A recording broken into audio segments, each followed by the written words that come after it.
This is the weekly business news in English on TV3. I am Nugzar Rukhadze. How do you do? European Human Rights Court of Justice ruled that official Moscow has to pay compensation to Georgian citizens. It was the legal decision announced in response of civil action that was brought against Russian Federation 7 years ago. The court established that deportation of Georgian citizens from Russia was of a systematic nature.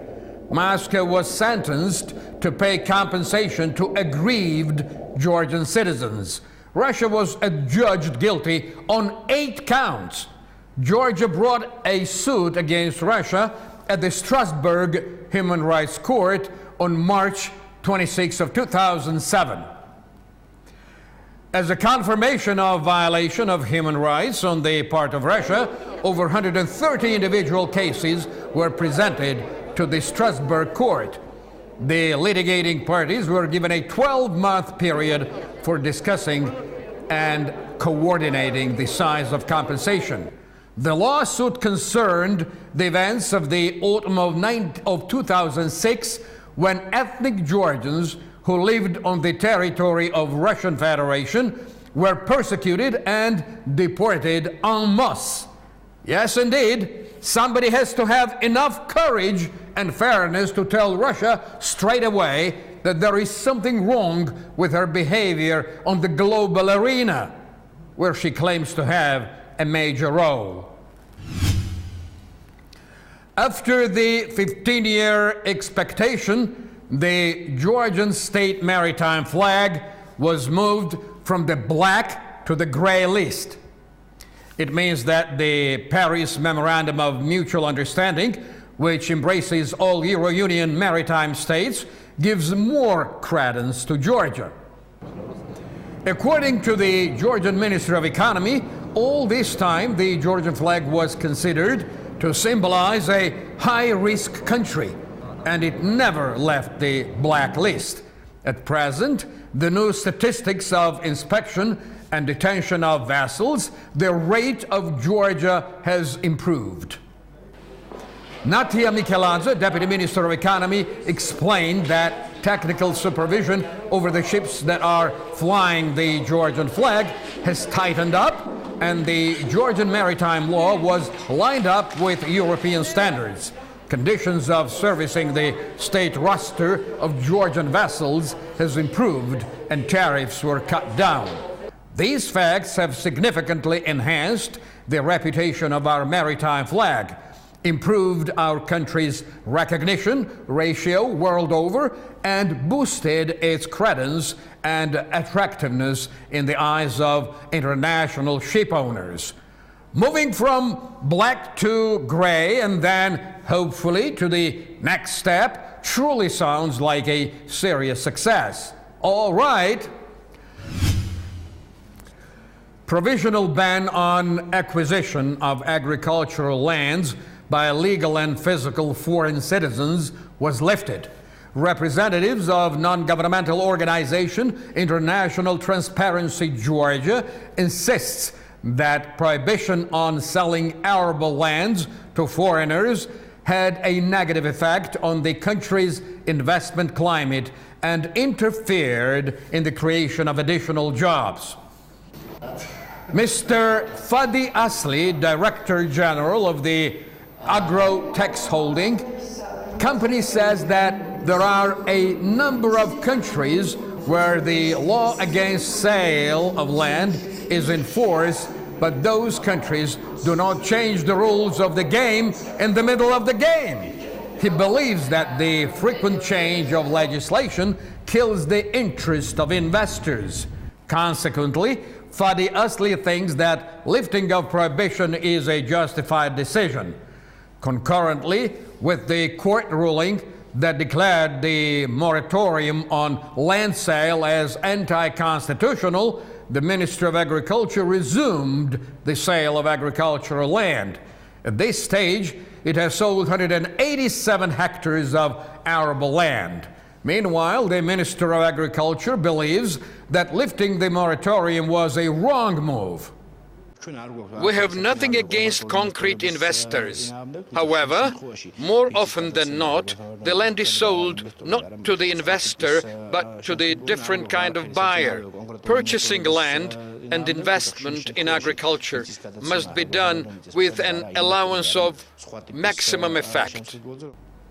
Chairman of the Parliamentary Commission for Agrarian Issues, who was one of the initiators of the moratorium, insists that the moratorium has caused no negative effect. The state must take measures against the people who don't tend the land, don't protect it from erosion. Unfortunately, neither foreigners nor our citizens take care of the land, which, as a matter of fact, embodies a property. According to the National Agency of Property, at this stage, certain part of state-owned agricultural land is accounted for. As for the disposal of land, it was resumed from May of this year. In this connection, the Georgian Patriarchy publicized the statement of the Catholicos Patriarch of all Georgia, in which Ilya II addresses Georgian state, banks and microfinancial organizations and businessmen. The Patriarch calls on the authorities to take urgent measures, and similarly to a number of European countries to elaborate pertinent regulations to offset the anticipated results. More so if the current version of paragraph 21 of our Constitution makes this possible to be done. The Patriarch also calls on the banks and microfinancial organizations, as far as possible, to suspend the process of selling of land for covering the loans or introduce more favorable terms of repaying the credits.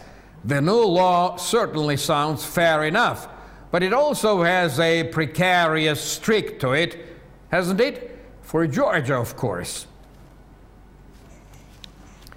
The new recommendations and conclusions are expected regarding the Sagdrisi mine, known as the oldest gold mine world over. In this connection, head of the Sagdrisi expedition, the German researcher Thomas Stollner, professor of University of Bochum, has arrived in Georgia. The German researcher was invited by the Ministry of Protection of Cultural Heritage and the Ministry of Foreign Affairs. The German expert has worked at the Sagdrisi mine for 10 days. Stollner promises to produce the scientific conclusion on the ancient gold mine in the nearest future. He believes that the Sagdrisi is the oldest mine, which can be attributed to one of the outstanding attraction sites in Georgia. We really have to know the truth here. Construction of the underground station named University, that has been laid up for a score of years, may be resumed and completed soon. The Fund of Municipal Development has already announced a tender to that end. The companies interested in obtaining the contract can present their bids within 45 days. The winner company will have a 2-year period for completing the construction. According to Ilya Darchiashvili, director of the Fund of Municipal Development, receiving of applications on the tender are underway. The process will be over on August 26. At the next stage, they will examine the bids, their evaluation, and their coordination with the donor. The project is financed by the Asian Development Fund. The gap was sizable, but thank God we are on top of it again. Construction of Port of Akhalja will be open for bids starting from the next week. The Prime Minister's press service circulated the information on the Economic Council's decision to that end. Irakli Kovzanadze, director of Partnership Fund, explained that the Partnership Fund had completed research on identifying the best location for the port. 10 locations at the seashore between the rivers Inguri and Chorochi were examined, and Akhalja was approved as a final choice. At that place, they will build a multi-purpose port which will serve large displacement ships.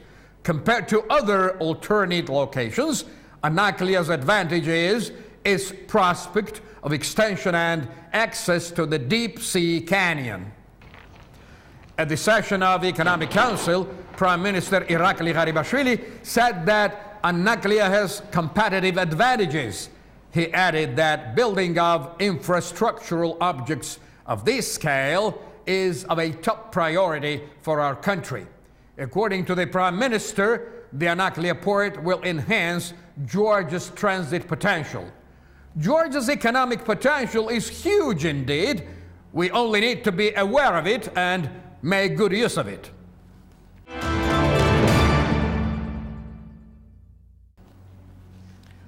Two fuel importing companies have increased the fuel price at their filling stations.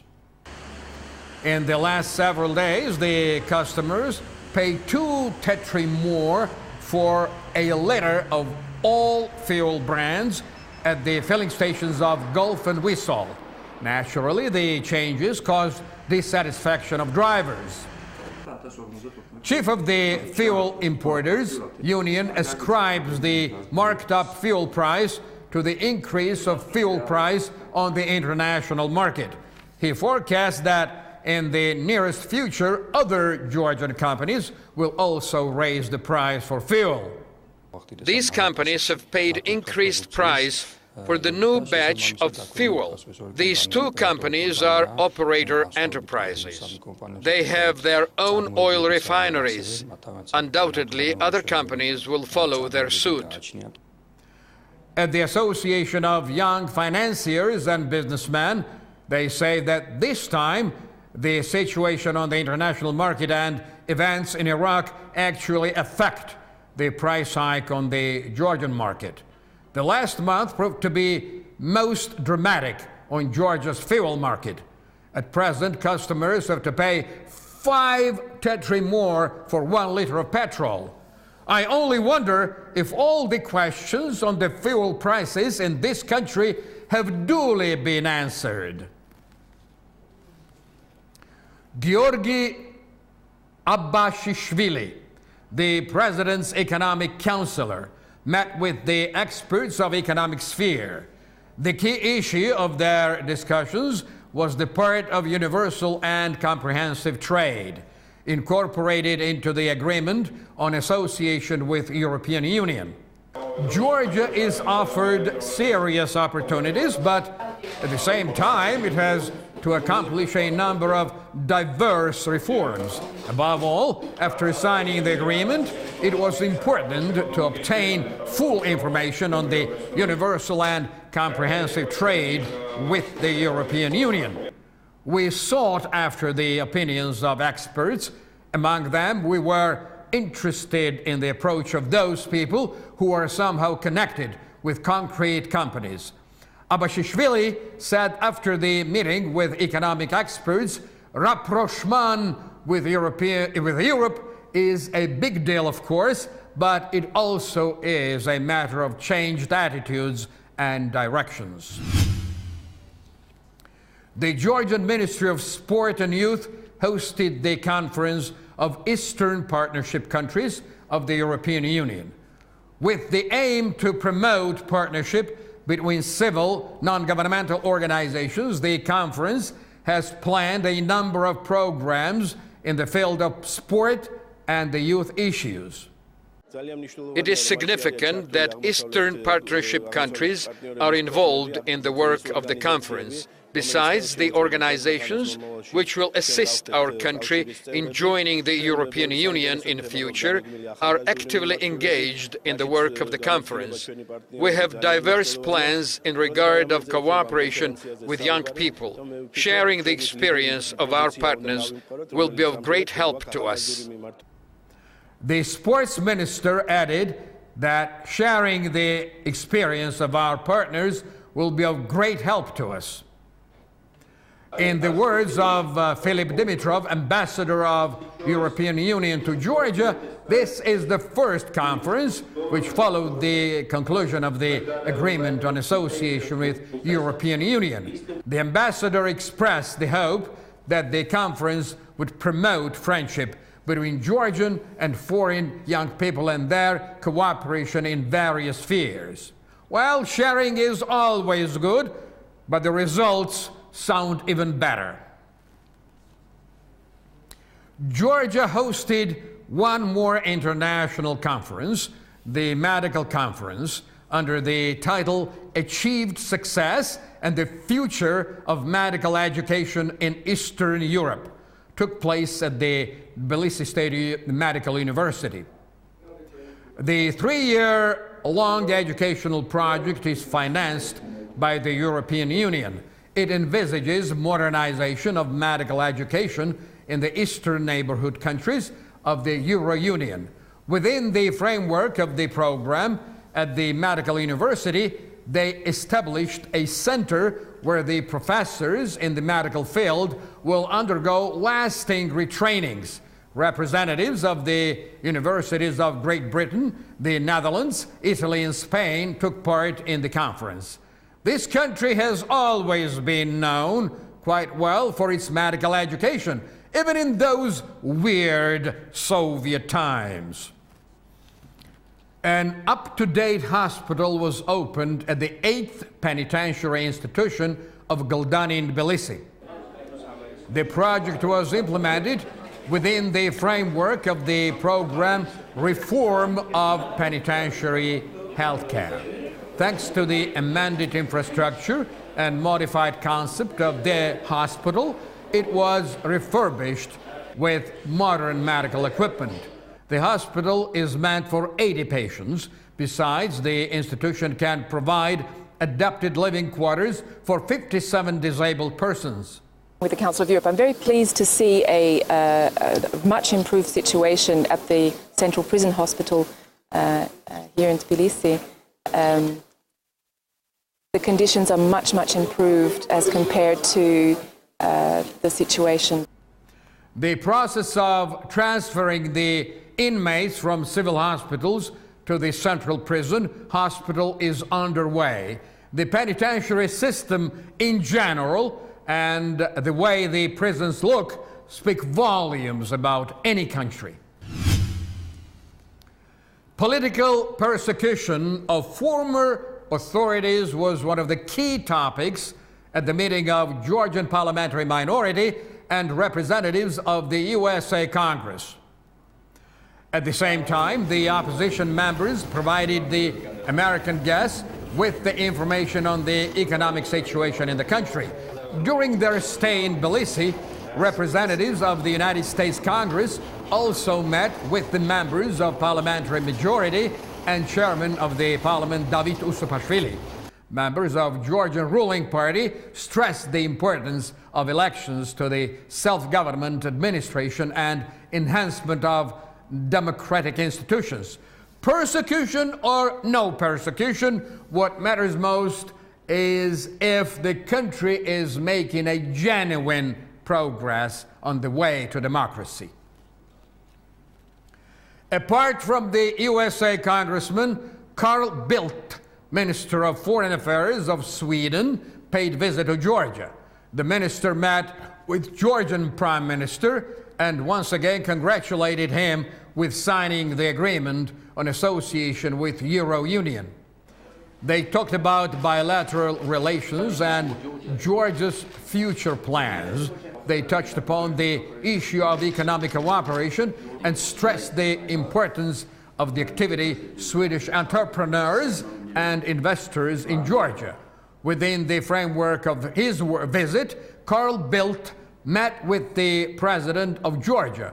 We are still in the modus vivendi of congrats and wishes, which is not bad at all. But, well, anyways,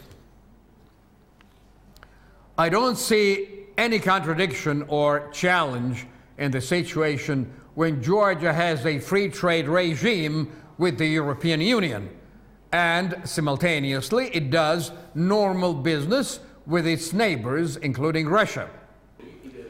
This is what Zurab Abashidze, Prime Minister's special representative for relations with Russia, told the journalists after the governmental session.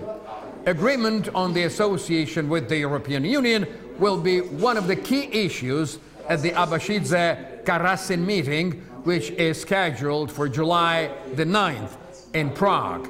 Before that, on July the 7th, experts will meet and discuss the issue in question. Europe gave a big friendly hug to Georgia, and it looks like Russia is okay with it. Isn't this wonderful, my dear friends? Well, that's all today. You are watching the weekly business news in English on Channel 3 of the Georgian television. Thank you very much for being with us. I am Nugzar Rukhadze. I'll be back on the air again in a week's time, which is next Saturday morning at exactly 11 a.m. right here at TV3. Until then, have a great week.